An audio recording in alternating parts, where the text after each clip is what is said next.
కాంగ్రెస్ తరఫున ప్రధానమంత్రి అయిన జవహర్లాల్ నెహ్రూ గారు ఏ రకంగా తెలంగాణ ప్రాంత ప్రజలకు అన్యాయం చేసిండో కూడా ఇప్పుడు చెప్పుకోవాల్సిన సందర్భం అధ్యక్ష.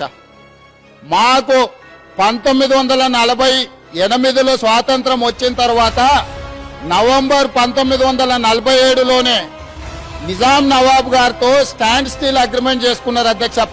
మొట్టమొదటి ప్రధానమంత్రి హోదాలో జవహర్లాల్ నెహ్రూ గారు 1947 అక్టోబర్ నవంబర్లో నిజాం నవాబ్తో స్టాండ్ స్టిల్ అగ్రిమెంట్ అంటే మీ సంస్థానాల మీద భారత ప్రభుత్వం ఎలాంటి బల ప్రయోగం చేయదు, మీ సంస్థానాన్ని మీరే ఏలుకోండి అని చెప్పి భారత ప్రభుత్వం తరఫున జవహర్లాల్ నెహ్రూ గారు నిజాంతో ఒప్పందం చేసుకున్న మాట వాస్తవం కాదా?